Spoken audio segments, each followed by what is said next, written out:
Amanya ndogozi bamute SMX representing straight out SMX media ngawe mukimanyi waneko SMX media fe tubya ne updates buli sawa buli lunaku buli story wegwirawo fe tugikolera stories za fezebera nyimpi ate nga tuzi converting okubera nga tezitwala nnyo data compared to other stories on other YouTube channel so ngenda kusaba mbe subscribing nga tujja kubera ngo misinga updates na data entertainment industry engeri fe naje tukimanyi obulungi munera Bobi Wine ye yasigalawo ye tata ye mama ye jajja ye sister ye brother waba abantu bebasibwa wabera mukyala Bobi Wine ye bawe yasigala eno wabweru kwegamba responsibility ya buli muntu ali mukomera gwe basiba mukomera ekitalya kulaleza Bobi Wine ze bali bakavalinga bali abantu around 30 something bakataka abantu like around 17 18 wachali abantu abatsukana mu 17 oba 18 oba approximately 20 people na abo bonna tuze tulabanga Bobi Wine nga ya taking a responsibility mnada kwa aba abantu mu bisinga ebya finance kubanga abantu aba challenge esingo kubera nene ya kubera mbu ya finance besides okubera mbu abantu babute baliwo physically besides okubera nga baba babute baliwo abali ba providing ebintu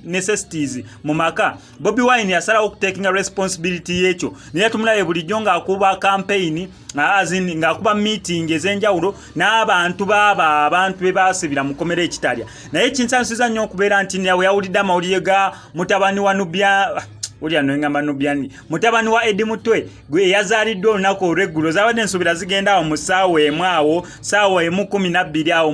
ono omwana bamuzaalidde Bobi Wine akedde biteekamu ngatto bambi tuukayo wa mukyala wa Edi Mutwe tukimanyi bulungi nnyo mbu Edi Mutwe ye official bodyguard wa Bobi Wine sawa zino simanya nyamu ku kiddo kya Bobi Wine kubanga mu campaign team yali eweredde danga abalinga around 6 noli gwe batomera musajja watunafa yali omukwabo bali around 5 6 so Bobi Wine akedde kumacha biteeka mu ngato genda artist kuberanga alabe embeera ono mwana gwe bazadde embeera gyalimu n'okulaba ne maama ono mwana gwe bazadde embeera gyalimu nanti Bobi Wine yetaata kati ye maama ye buli kimu yabeera n'okubeera artist nga akubawo ekiraka kya Edi Mutwe watali ye Bobi Wine okubera nga asobola okutuukayo okugumya omukyala n'okubakeberako balabo bali mu good condition health condition of which agambye mbu maama n'omwana balamu bulungi nnyo nga nange gulo story nagikoze nenkutegeeza so Bobi Wine tukwebaza olw'ogwo omutima omulungi gw'olina ne Edi Mutwe ne yaneyongeza okubeera nga nkuyozayoza olw'okufuna omwana omulenzi wano kwa SMX media stories zaffe zibeera nyimpi